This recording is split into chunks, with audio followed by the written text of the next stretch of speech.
Y'all let me know if the audio is good.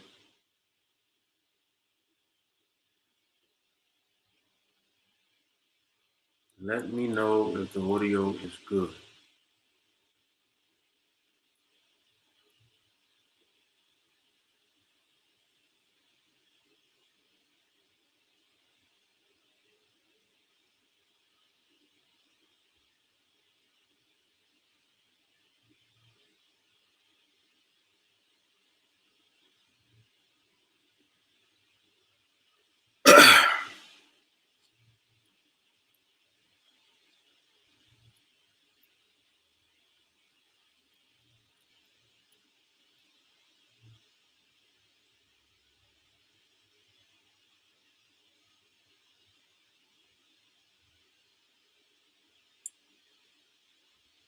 All right, where's my link?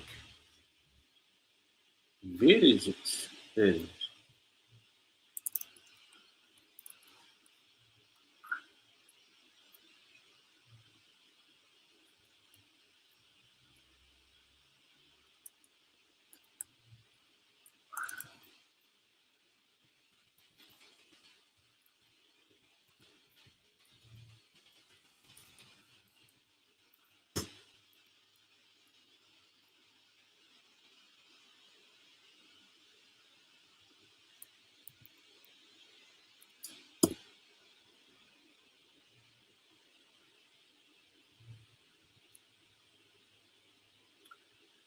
All right, so y'all just bear with me. I'm trying to push this out a little bit. As you guys make your way on, please make sure that you like and share the video. If you're following or tuning in from Facebook, be sure to follow the page and to turn on the bell so that you will have a chance to be notified when I go live. If you're tuning in from YouTube, be sure to like and share the video, subscribe to the channel, and turn on the bell notification. All right. And the same thing if you're tuning in from Twitter, like and share the video, and then retweet.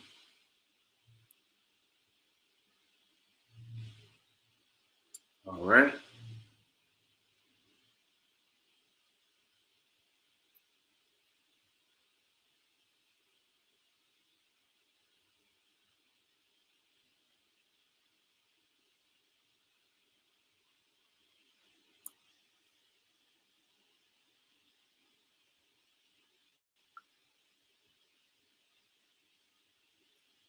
I was in Manhattan over the weekend. I had a chance to um, make some really good content. I was actually at a rooftop.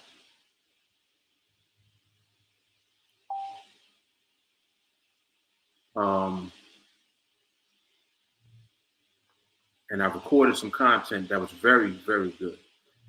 What I was doing was I was going through my inboxes and literally just reading questions that people had.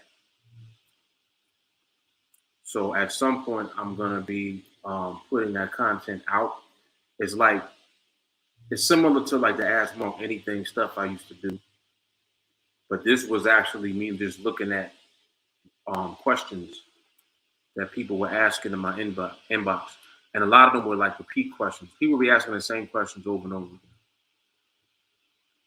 but it was nice because I was outside, I was on the rooftop, and it actually was cold out there. I ain't gonna front, but the content came out really good. So I will be putting that out at some point. All right, so where we at?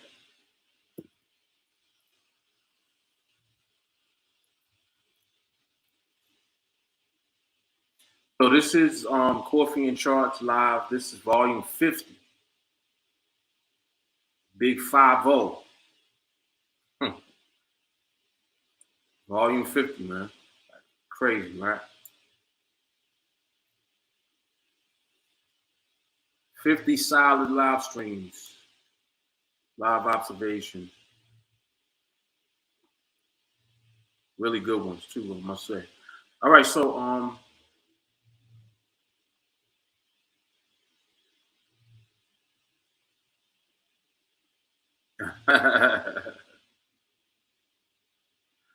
yeah, it's coming though. I mean, I got so much content. It's like it's ridiculous. I be trying to figure out how to put it out, to kind of try to get people's attention that wouldn't normally be even running into TA content. The live streams do a very good job of reaching people, but the specific content that addresses questions people love to ask over and over again.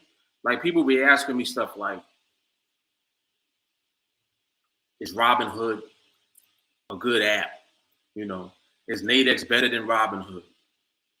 I hear you talking about NADEX. Is NADEX better than crypto? You know." I'm like, "Are you kidding me?" So it's good to have direct content that's already there that answers the question, because what will happen is someone will ask this question and they might type the question into Google that way. So if they type these questions into Google and there's content answering the question already, when they Google the question, then the content that I made will more than likely come up because it's a direct response to the question. So that's kind of my idea behind creating the content that way.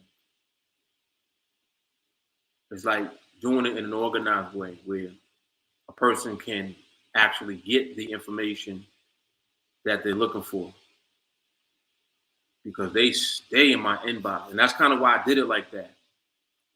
Because people will message me and message me and message me.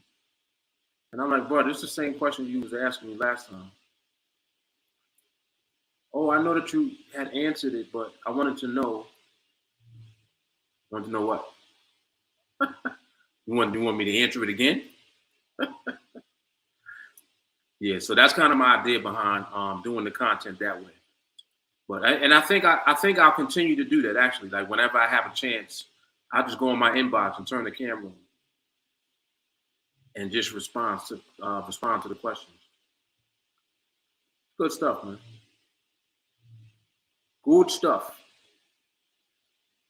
All right. So do I have? Oh, I don't even have. I thought I had this in these groups. I don't even got on the group yet. Damn.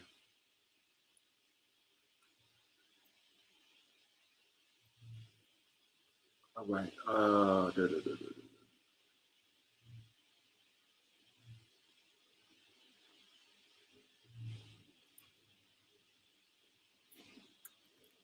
So we're going to do some live observation.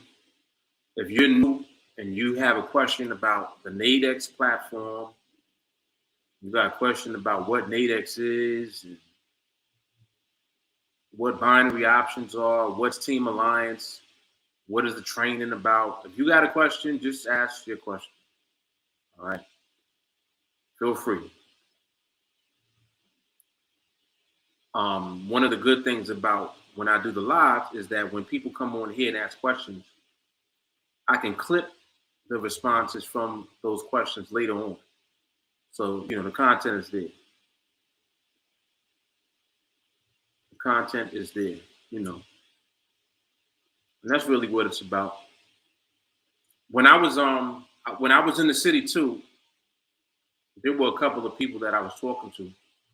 Just random people, you know. The place where I was at, they had this cappuccino that I wanted to try. So while I'm there, it's like a bar, but it was a bar in a hotel. So I want to try the cappuccino there. So I ended up talking to the bartender, and I ended up talking to just a guy that was at the bar. He just was, at the bar eating food and got himself some drinks and stuff like that. So I'm there just drinking my cappuccino, and then I got some cheesecake. So as I'm talking to him, he's like, "Man, I wish there was an easier way to make some money. But it's so rough nowadays." And I was like, "Well, what do you do?" So he actually happened to be in trading. I'm like, what are the chances of that? So he was talking about how he's been trading. I think he said he was trading futures. And he did well, and he doesn't like it anymore, and he's looking into crypto. He's looking into other ways of being able to trade and all of that type of stuff. I'm like, wow. I'm like, you won't believe what I do. He says, what do you do? I trade. I trade. I'm a professional trader myself. He was like, what are the chances of that? Like, I don't know. I was like, it's just this is how the vibe be for me all the time. But anyway, so we get to talking, and I'm telling him about the binaries, and he actually he had a negative idea about the binaries. He said, oh, didn't they ban the binaries in the US? And I'm like, well, they banned the companies offering traditional binaries that were on these overseas platforms. Yes, they did ban those types of options and the companies associated with them. I said, but there are actually several regulated exchanges in the US regulated by CFTC and NFA. He said, really? I said, yeah. I said, NADEX. I said, you never heard of NADEX? He didn't even know what NADEX was. I'm like, wow, that's crazy.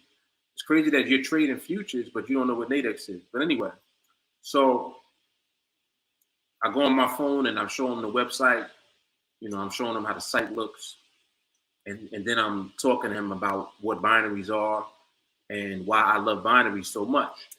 I'm like, binaries are the best instrument you could possibly trade. I said, because you don't have to try to figure out where the market is going to go.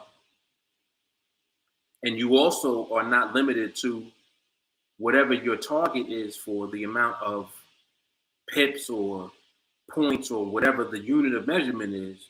The market don't have to move a certain amount for you to earn a certain amount. I said, you deal with that when you trade futures, don't you? I said, when you trade the mini, I'm like, what do you trade? He was like, yeah, I trade the minis and I trade, the NASDAQ contracts and this and that, blah, blah, blah, blah, blah. I'm like, okay. I said, see, now when you trade your futures contract, you trading on margin. And see, this is another thing too. I love when I get into these conversations with people and it's from an action, it's like from an informed position. Like I don't talk to them just not talking about anything. You know how people like to small talk? I don't do that. I talk specifically about whatever it is. So I'm telling him about what he trades because I'm knowledgeable about it. I'm like, when you trade your futures contract, you got to use margin, right? And you have your margin requirements. And if the market moves too fast, you can get a margin call. He was like, yeah, definitely. That's why I use the options sometimes to protect myself and to hedge. I'm like, it sounds like you do a lot. I was like, I understand why you exhausted now. Because you got to do a lot to trade futures. I said, but binaries is so simple. I said, we don't got to do all that. I said, first of all, we don't have there's no margin requirement. When you make a deposit, you can buy however many contracts that your money allows when you make your deposit. I said, you can start with one contract. So that's what I did. He said, what do you mean? So I started with $100. And it's like, as soon as I started to get into that, it immediately blew his mind. Couldn't believe it. Couldn't believe it. I said, yeah. I said, I started with $100.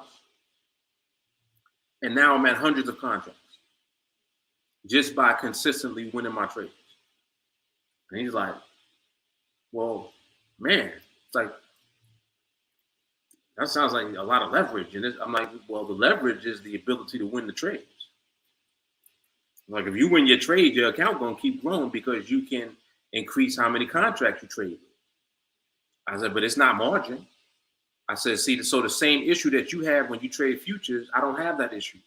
I don't have to deal with margin at all. It's cash.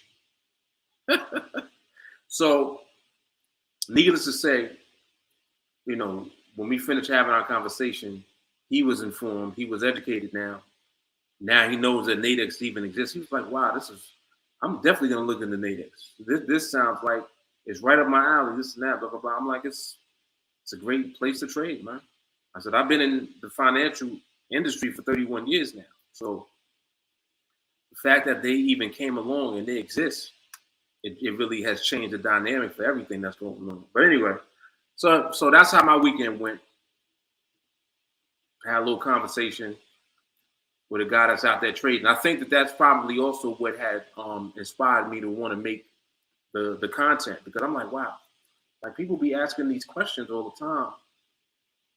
And there's a lot of people that actually already are in the financial industry trading, and they're either not making no money, or it's difficult for them to make money. It's difficult for them to grow their account. They just have a lot of issues. And I'm like, man,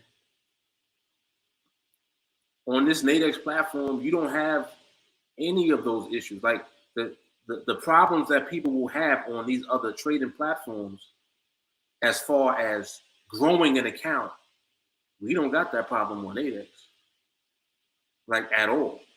And it's so crazy too, because like I'll take today as an example. Like today, so far I haven't traded. I saw a couple of not even opportunities, but I saw a couple of moments where the market was moving in a way where there could have potentially been a trade, but there wasn't enough of that type of movement to justify being in a trade if it did set up. So you see how being able to be disciplined and being able to remain patient really secures your financial situation on the platform with your account. Like your account remains intact. You keep your money in your account when you don't trade.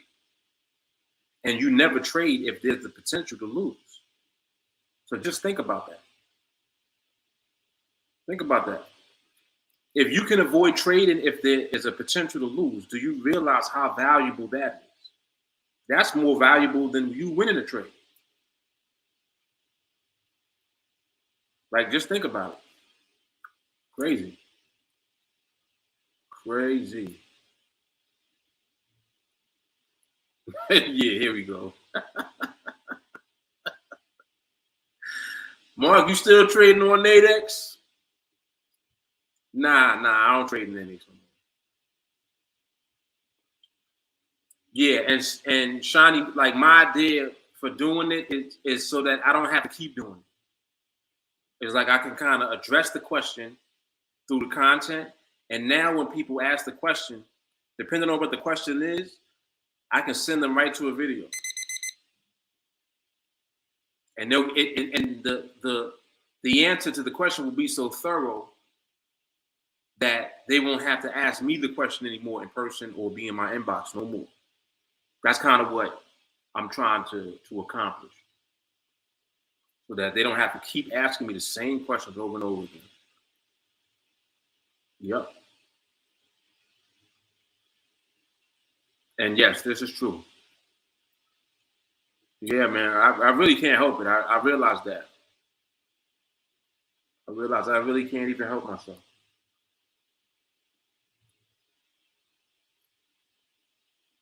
I mean, because truthfully, why not? It's kind of what you know something and you're succeeding from knowing it. The fact that you can share with somebody else and it doesn't hurt you, why not share it? That's how I look at it anyway. But that's my main reason for wanting to always do it and wanting to always share. Omega. From 2 to 3 p.m., best market gave away I've ever seen in that long. Check the chart, 2 to 3 p.m. 2 to 3 p.m. today. And Omega, you said that it's the best that you ever seen as far as what?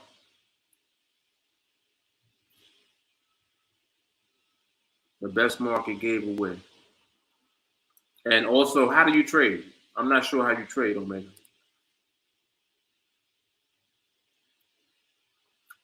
Would you say position determines movement or movement determines position? If that makes sense.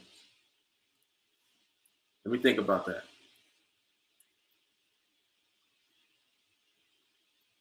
Does position determine movement or does movement determine position? Movement determines position.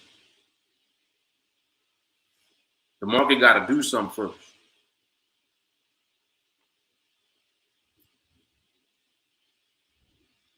Yeah, that's a good question, and I understand why you're asking that. But movement determines position. That's the answer.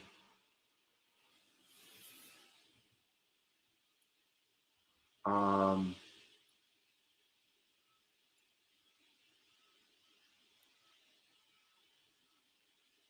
yeah, moments, not opportunities. And I made sure that I said it that way because that's what it is. See, opportunity means that there's now an actual um, chance for you to do it.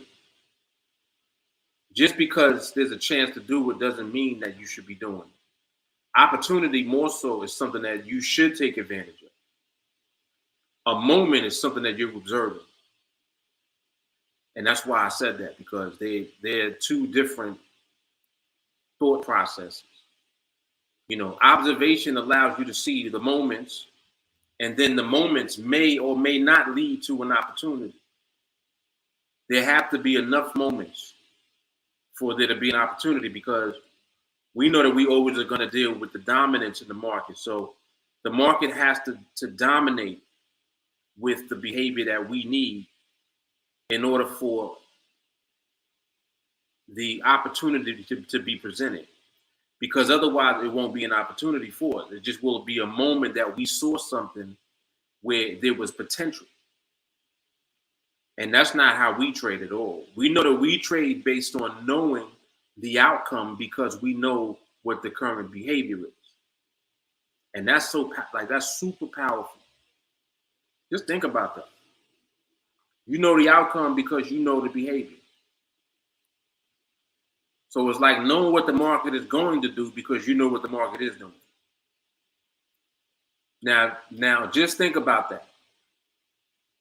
If you don't know what the market is doing, then what would be the purpose of you being in a trade?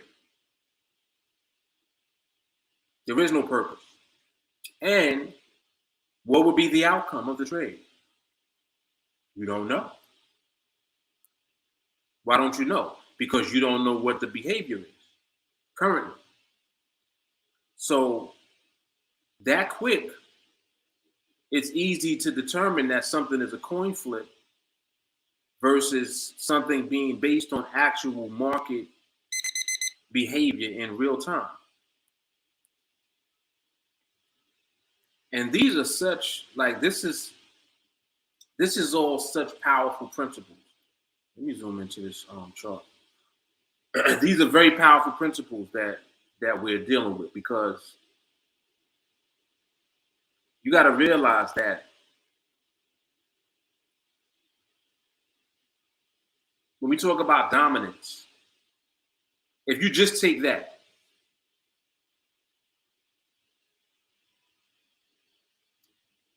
the more often something is happening, the more likely it is to continue happening.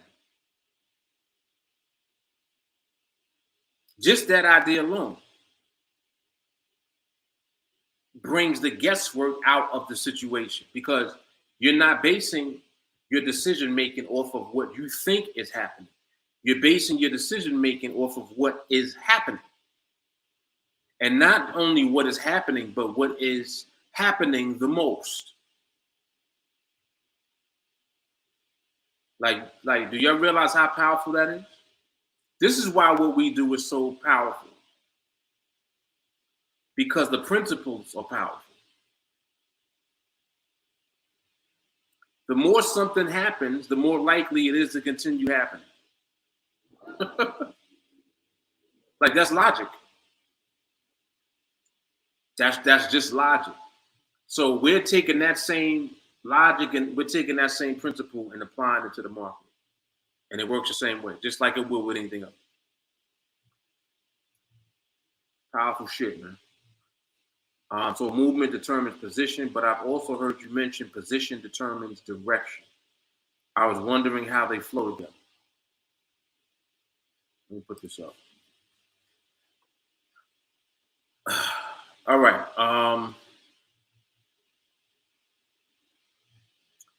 The position will determine the direction. And a simple way to look at that is wherever the market is positioned tells you which direction the binary is in. If the market is positioned above a strike, the direction is for the buy side.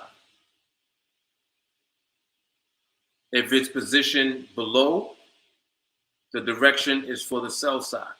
Now, that is based on horizontal perspective because you're looking at where the activity is being concentrated. So wherever the activity is concentrated is where the market is positioned. And that's going to determine the direction of whatever the trade is that you're looking at the time, right? So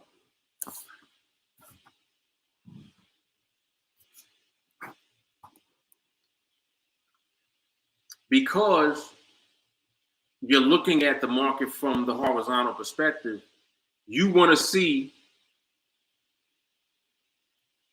where the majority of the activity is concentrated so that you know what side of the option that the market is dominant on. That's the only thing that determines direction. Now, if you're looking at the market vertically, the dynamic changes a little bit because the movement is going to determine the position, and the position is based on the direction where the movement will end up. This is good. This is really good what I'm saying right now. When you're looking at the market in the vertical,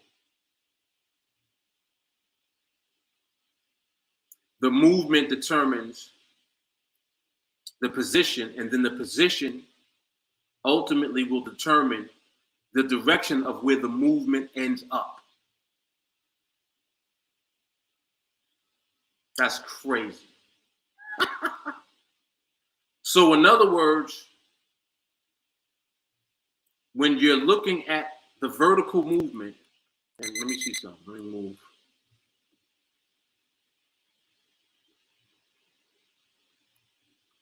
And let me see if the market is actually going to do something now that I can show you.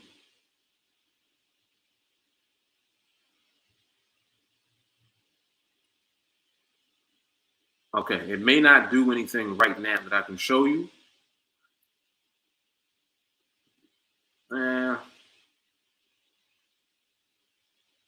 It's not doing anything that I can really show you right now. But let's say that, let's assume for a moment. Let's say that this candle right here, and let me move this box out the way so that this don't confuse you. Let me put an arrow right here.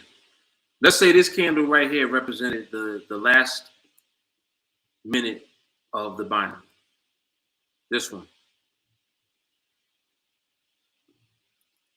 If you've already determined that there is momentum in the market, momentum is push. The more momentum that there is present, the more push there'll be. The further the market will move, right? Now, when you're looking at the market from the vertical perspective, if the market is to go somewhere, You don't want it to just go there and then go somewhere else. Like you don't want it to go this way and then come back this way. Because momentum can be in the market, but if the market's not stable, you'll have this movement. It goes far, but then it comes back. So it's not going far and staying where it goes. So if this is your line and this is the market moving, your line is here, the market is positioned here at the beginning of movement. But you know that momentum is present. So if momentum is present, you know that the market is going to push past this line. So when the market pushes past the line and it goes, it's repositioning itself. It was here when it started, but momentum is present. Momentum pushes the market from here past the line. So it pushes it across the line, right? So now what happens is, if the market's stable, when it pushes, when it goes, it'll not only keep going, even if it stops, it'll end up across this line and it'll stay across. Versus going across the line and then coming back. When the market is unstable, you have the potential for the market to move that way. It'll go across, then it'll come back. And this is why momentum is not enough by itself. See, like people talk about volatility and all that, right? Yo, hold on one second.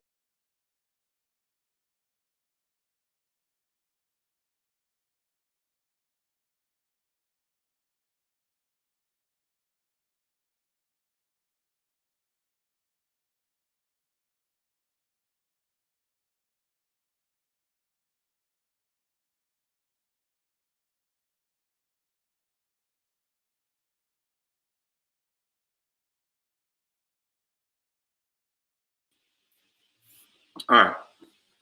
So people talk about volatility. And they're like, oh, yeah, I like when the market is volatile and this and that, because in their mind, they're like, well, when the market is more volatile, there's more opportunity. But no, volatility is not enough by itself. So momentum is not enough by itself. Even if the market has push in it, the question is not, can the market push to a level or to a point? The question is, when the market does push past the point, will it remain? That's the question. When the market pushes past a level, will it remain there? And then does that timing coincide with your binary? So in other words, can you trade off of that?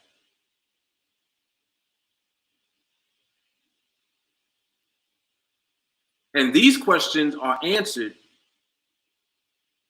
with the process that we use. See? And these are the questions you should be asking. It can't be vague. People like to be vague when they talk about trading in the markets. You can't. You can't be vague. You have to be very specific, and what you're talking about has to make sense. If it doesn't make sense, it ain't gonna make dollars. See, if it don't make sense, you can't consistently win trades with it. And if you don't consistently win trades with it, you ain't making no money, man. That's it.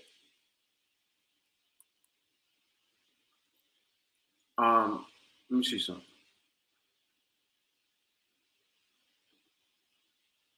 I've noticed this horizontally speaking. That's why I'm asking all this. Thanks for the elaboration. When you say momentum, can this take place on 1MP as drip or velocity, or you're solely referring to over 1MP dominance? Okay, so Did you? So you understood what I said when I was talking about the horizontal perspective? Yes. When I just talked about that a moment ago, you did understand that?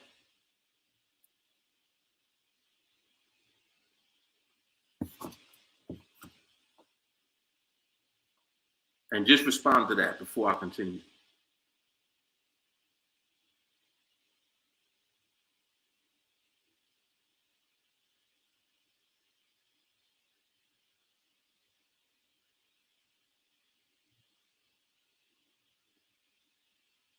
Okay. So now to answer the second question, when you say momentum, can this take place on 1MP as drip or velocity, or you're solely referring to over 1MP dominance? Momentum is definitely more than one micro pip.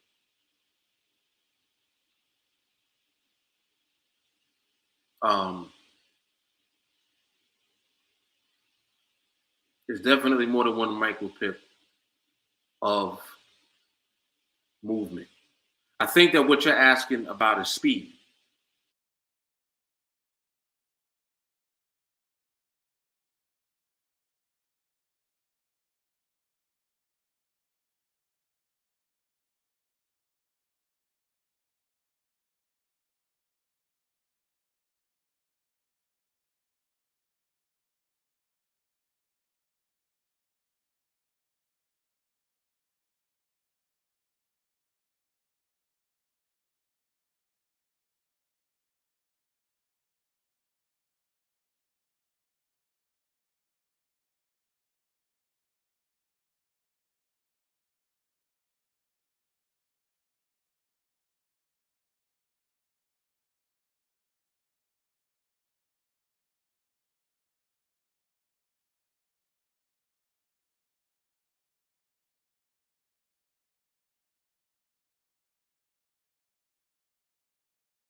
All right, can you hear me now? Audio should be back.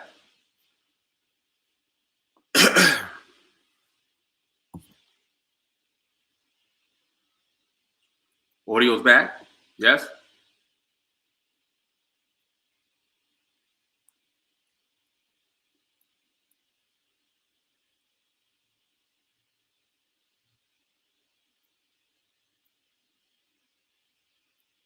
Okay. All right. So what were we talking about? When you say momentum, can this take place 1P, 1MP or drip or blah? Okay, so the difference between speed and momentum, they are not necessarily the same. Velocity and drip and all that you've heard me make reference to can take place when there is not momentum. What it is just more movement, but it's not necessarily push. It's like a temporary increase in the amount of movement, but it's not momentum, if that makes sense. It is not momentum.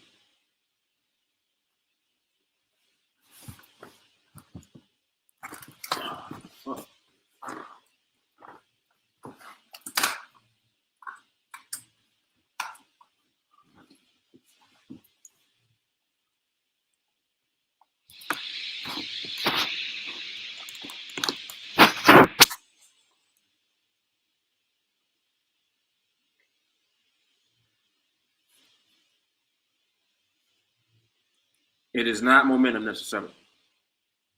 And this is actually a good conversation to have, because I think that if you're asking this, it's probably more than one person that was curious. Excuse me. I see the market increase momentum when it breaks out of the box.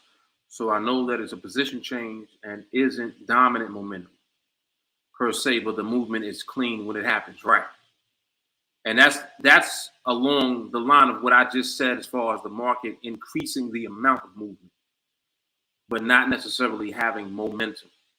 Because listen, think about momentum for a minute.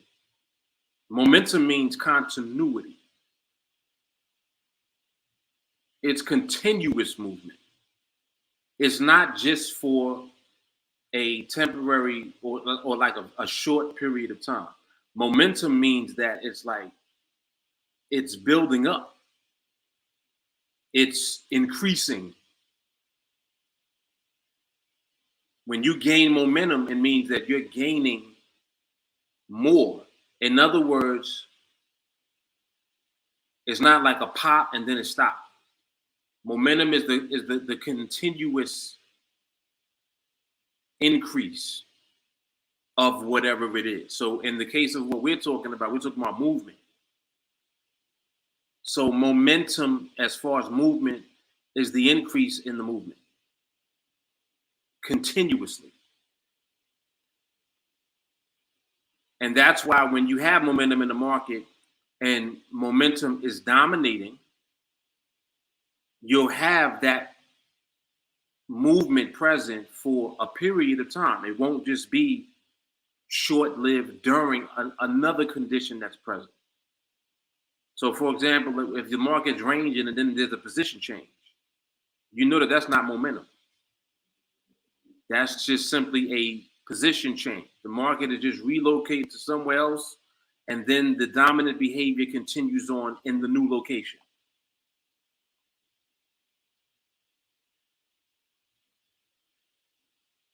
Vertical equals momentum, consolidating range market equals no momentum.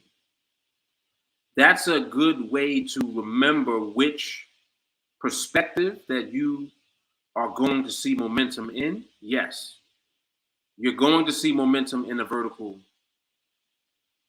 or from the vertical perspective.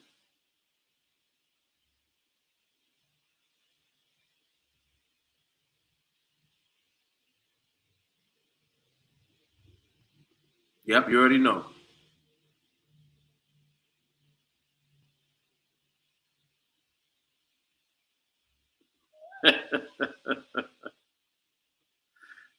He said, I like a tame market. That's funny.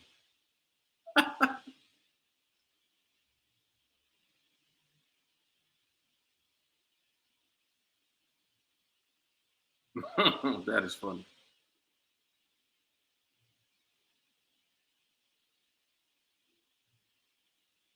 Said I like a tame market. Like it's a horse.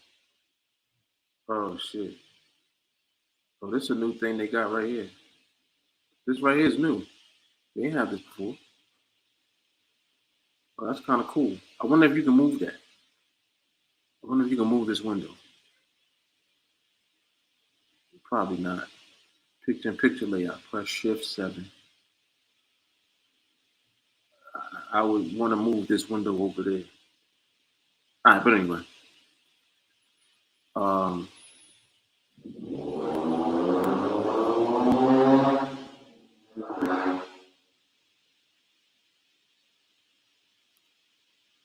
yeah, right. It's different verbiage, but it's the same principle.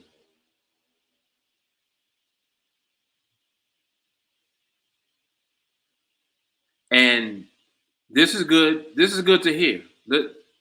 Like, listen to this. Ugh.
All right.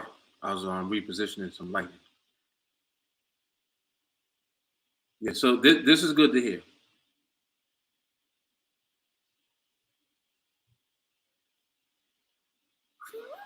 What the hell is this?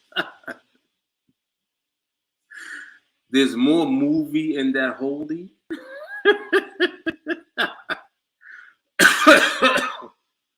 Oh shit. That is hilarious. He said there's more movie in that holdie.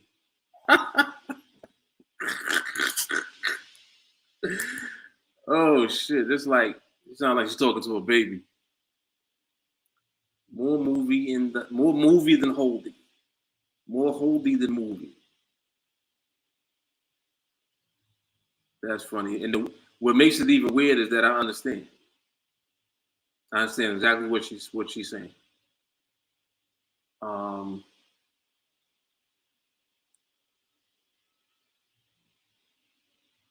Very good. This is good.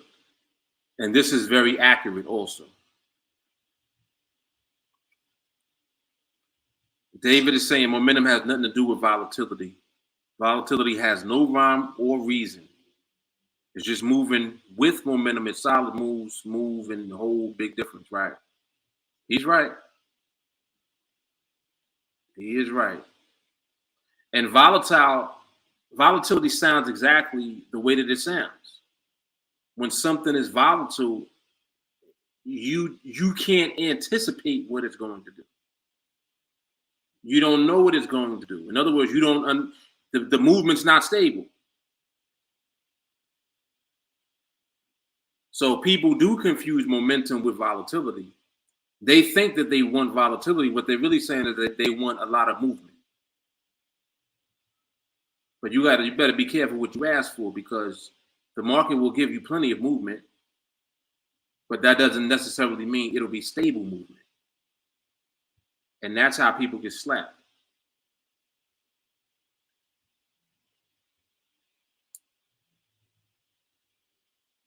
Right. Well, what it is that when the momentum has stability, then those bigger moves that are traveling farther will hold. That's the difference. You see, the bigger moves will hold when you have stability present along with momentum. Because if momentum is present, but the market has reversal energy, for example, that reversal energy will move just as fast as the first movement took place. So you know how something will go fast one direction and come back just as fast in the opposite direction? That's what that is. Plenty of momentum and a lot of speed, but because there's reversal energy, the move coming back is just as powerful as the move that went forward. This is good because this is helping to give more description and understanding to all of this. Definitely.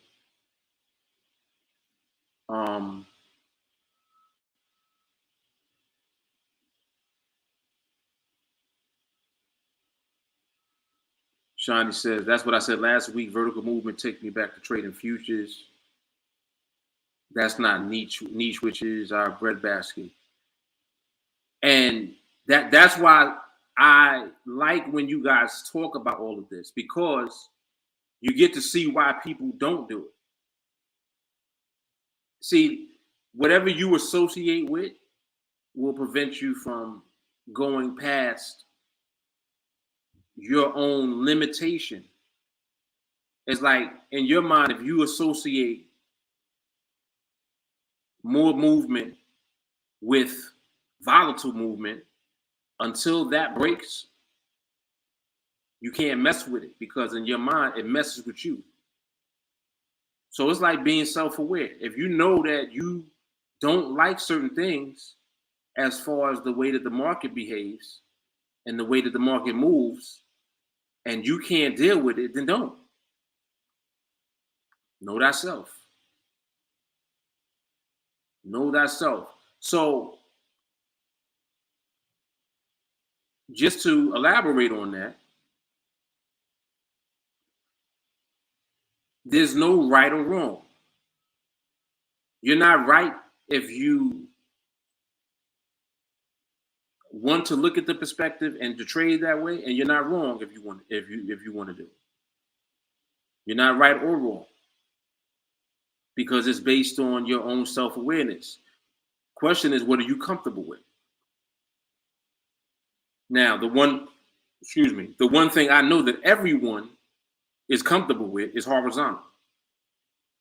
Even if that's not what you necessarily want to continue to do, you learned from the horizontal perspective. That's how I taught you when you first came into training. Regardless of who you are, doesn't matter. You learned it from that perspective first. And that's saying a lot, because what it means is that because you learned it that way first, you learned it from the simplest, most logical perspective first. Because you see what happens when you take the vertical and people have associations with that type of movement.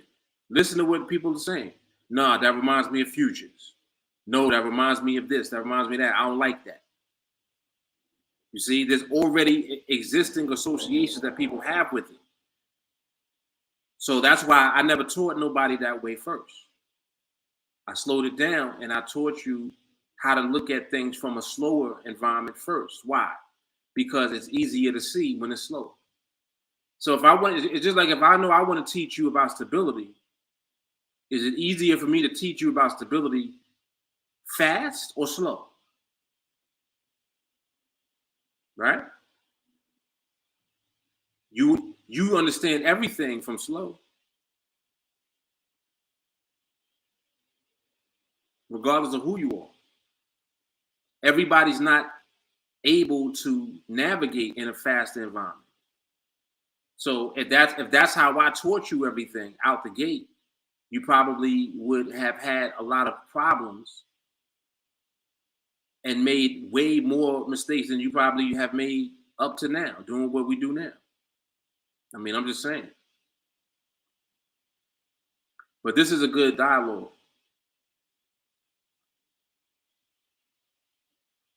Is it still lockstep in that environment, or do you want to see drip? How different environments represent different bad behaviors when present at those times, if that made any sense. That didn't make no sense at all.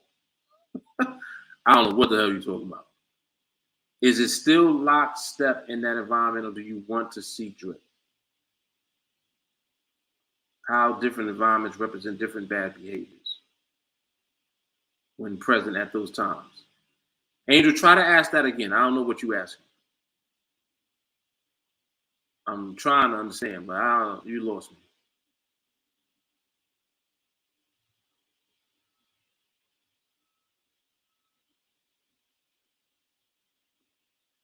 Stability like a cake. You have the same type of ingredients. The environment is the flavor. You either want chocolate or vanilla.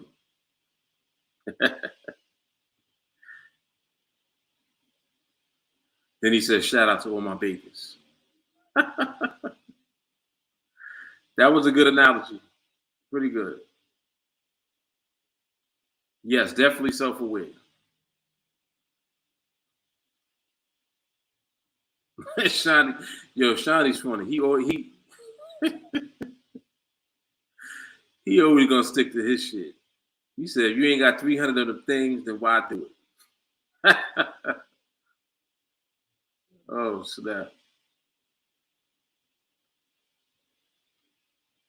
You driving, yeah. When you pull over. Shiny, we all comfortable with stability. Yep.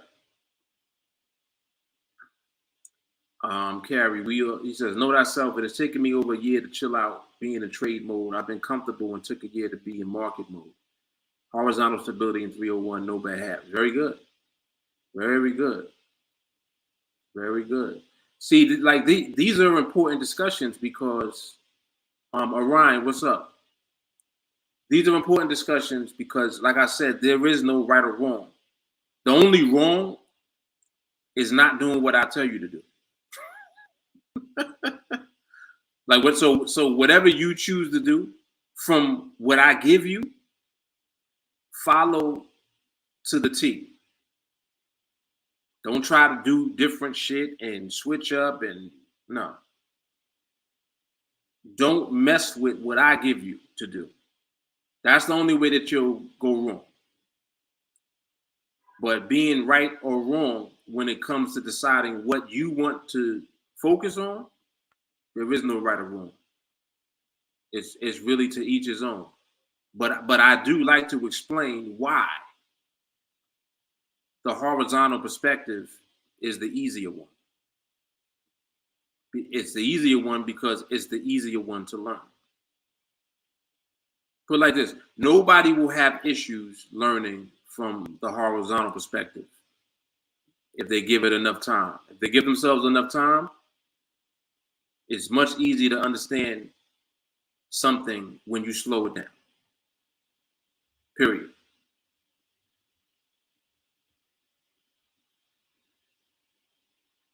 Period.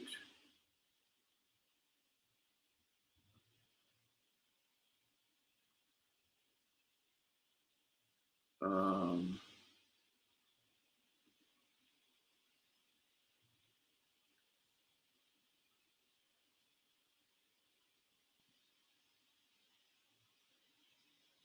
okay. Trying to say when the market's slow, we want to see lockstep move and hold. Do you want to see lockstep move and hold with momentum, or do you want to see drip?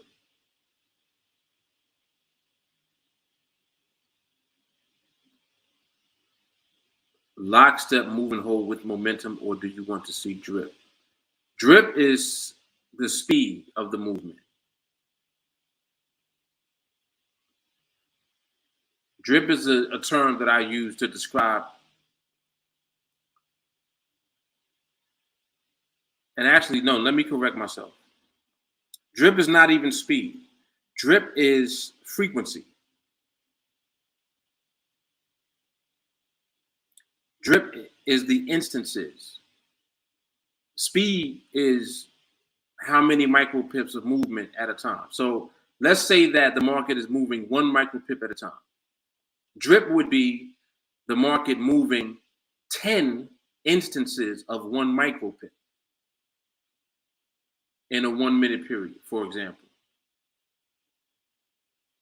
So it'll be 1, 1, 1, 1, 1, 1, 1, 1, 1, 1. That's drip.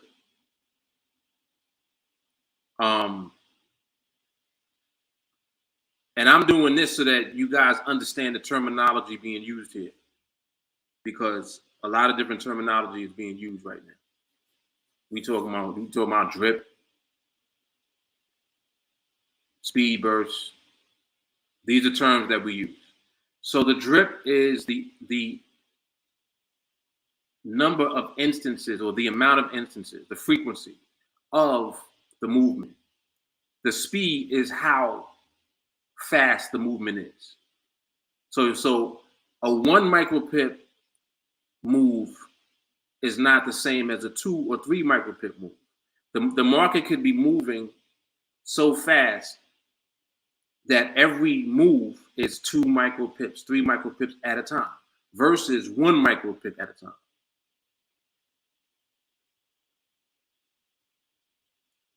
Drip is when it's moving 1 micropip at a time more often.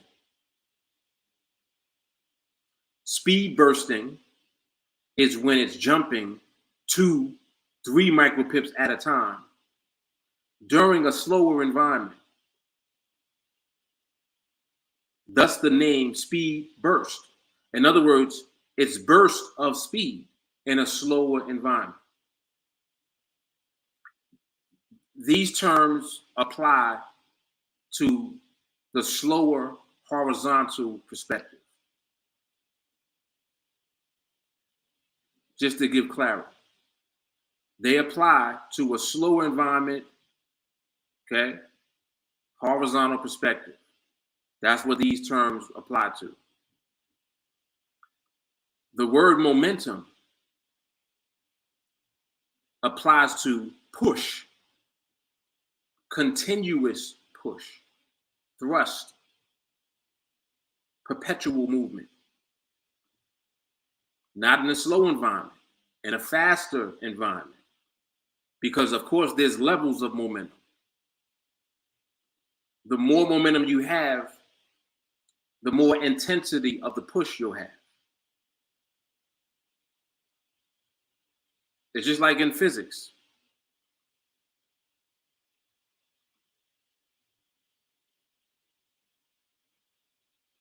The more momentum you have, the more intensity of the movement you're going to have. If there is no reversal energy, the movement stays where it goes. If there is reversal energy present, the movement can not necessarily remain where it's going. It might backtrack first and then continue on where it's going. The more reversal energy that you'll have, the more likely you are to see the movement go in one direction and then reverse and come back in the opposite direction with the same amount of speed or the same amount of intensity. Okay? So when you look at all of this, what you're trying to figure out is how much stability is present in what is going on. Now, in horizontal perspective, I've given you ways to identify and recognize that. Range, move and hold, barriers, clusters. These are all things to help you see stability in the slower environment. And from the horizontal perspective, that's why they make up the layers of what? Stability. Because they're helping you to see the stability present in the market.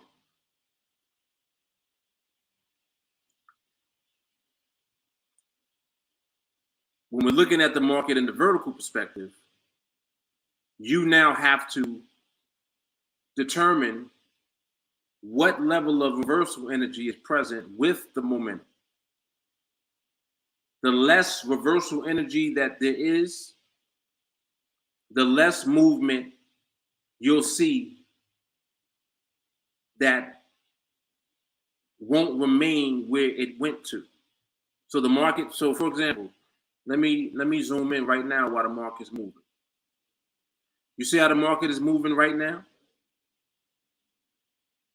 If you look at the last 1, 2, 3, 4, 5, out of these last 5 candles, you have this one and you have the current one that have had the biggest moves as far as the amount of actual distance.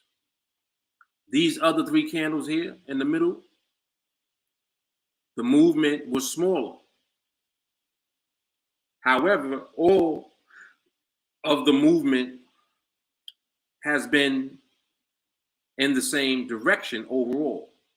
But if you look and you zoom in, you'll see that there were times or instances where right here, market came down, then it came back up a little. Over here, did the same thing. It came down, came back up a little. When this one came down, and it actually, just now before this candle closed, it came back up a little bit, and then it came back down again. So you're seeing the level of reversal energy present, and there's not a lot of reversal energy present right now. There's also not a whole lot of momentum present either. These are not real pushy moves. They're continuous moves, but the market's not pushing. It's kind of like positioning and then pushing a little bit, positioning itself, then moving a little bit. But it's not like push. So I just described 2 things. I just described reversal energy and I just described momentum. Momentum is the push. And that's how you can see candles look the way that they look here. But during this time, there was not a lot of momentum present. See, what happens when there is a lot of momentum, you'll see more of the crossovers, meaning that you'll actually see more of the moves go across the strikes. They won't stay in the boxes as much. In this area, you had 1, 2, 3, you had 4 candles inside of the box area right here. If you come back to where this candle was, the market moved outside of the box here on this candle, but then on the next candle, there's a smaller candle. So you see how the momentum is not continuous yet. Because now, like just someone looking at this would be like, well, Mark, is there momentum in the market right now? Not really. No, it's not. However, the market does things gradually. So it doesn't just switch on and off. It's not going to just turn on and off like a faucet.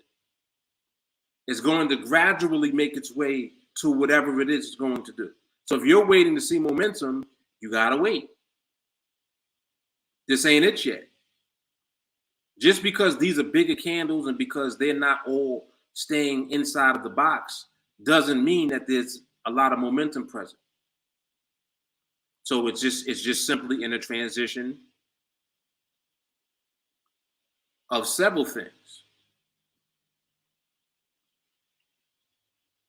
Several things. It could be transitioning to ranging. And why am I saying that? Well, because you had an area here where it started to range a bit.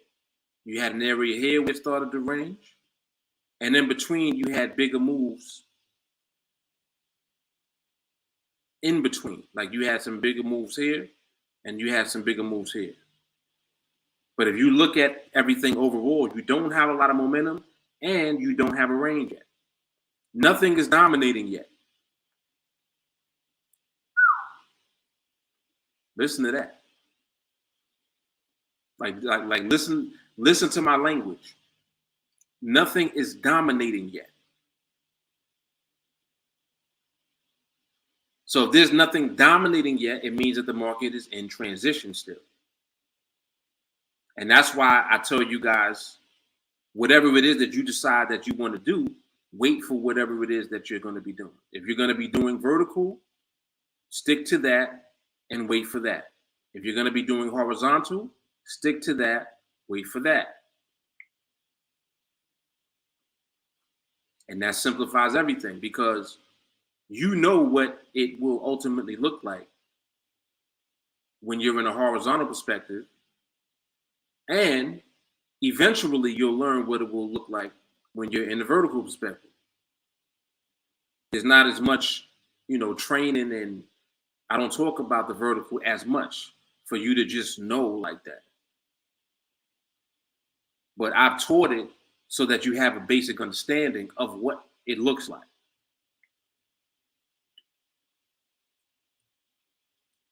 So, is studying price action, such as doji, fractals, etc., a good thing? I would say no. Not for this. Not for trading here with the binaries. No, you don't need none of that. You need to study behavior, and you really need to. You need to zone in on what behavior and environment you want to focus on. So if it's horizontal perspective, do that. If it's vertical perspective, do that.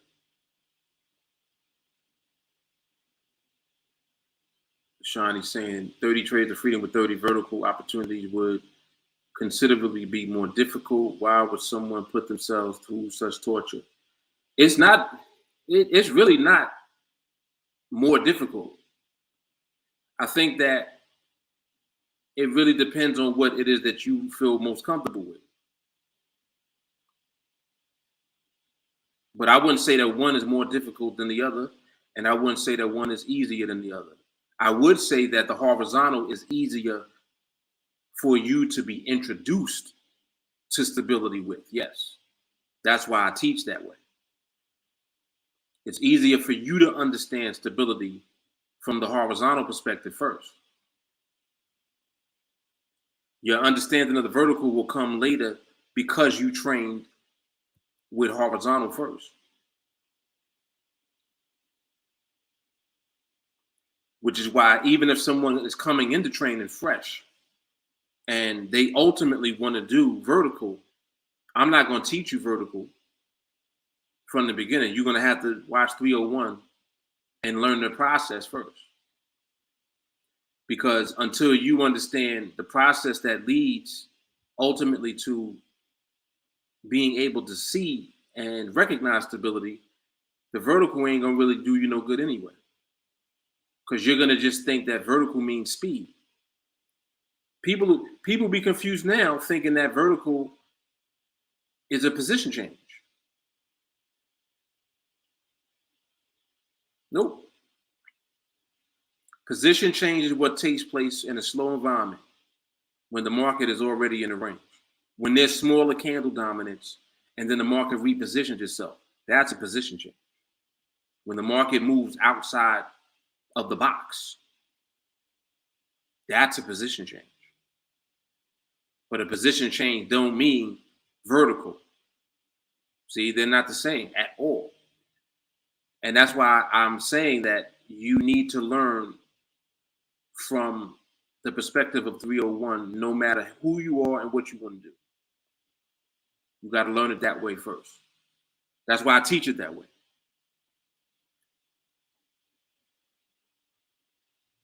Yep, but these are good questions.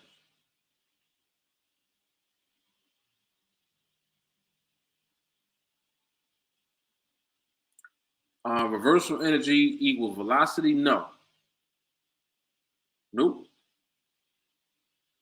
They're just two separate things altogether.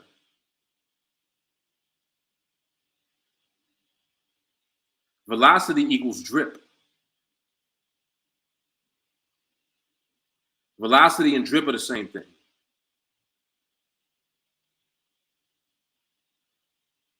And this is what you should do. Pick your product and stick with it. That's it. Yep. Right. You get much more skill repeating one process instead of trying to master many. Bingo. And that's it. In a nutshell. You guys hit that right on the head. That's exactly what it is. Very good. Yep, very good. All right, I'm about to go to Starbucks. That's where I'm headed. Chestnut praline, here I come.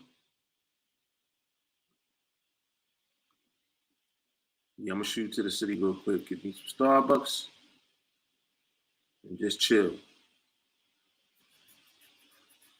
Yeah, so this was a very good coffee and charts today.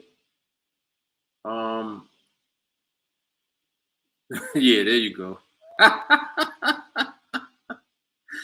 A praline evening. Yes. Yes, sir. That is exactly what it's going to be. Yeah, so I'll get some Starbucks while I'll figure out what I'm gonna eat for dinner. I kind of want, I want some shrimp, huh? I'm trying to figure out how I want the shrimp though. I don't think I want fried shrimp. Yeah, no, I don't want no fried shrimp. Man, how do I want the shrimp? Grilled? Skewer? Yeah, I'm getting skewer vibes. Maybe I'll do some skewers.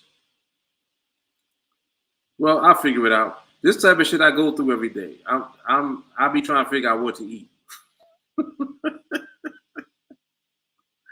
It's the most work I did all day. Right now, figuring out what I'm gonna eat. All right, y'all. Let me get out of here. So listen, I will check you guys out tomorrow. I'll probably try to come on a lot earlier, maybe like in the morning. I think I'll probably get get like a latte or something in the morning, and then make my way on a little earlier. All right. Yep, I definitely will. All right, y'all. You know what it is. Mark Fuller, TeamAlliance. So this is Coffee and Charge. This is episode 50, man. If I had my sound effects, that would definitely be the double applause, the Don DeMarco, all that. 50 volumes. Yep. Okie doke. All right, y'all. I'm out.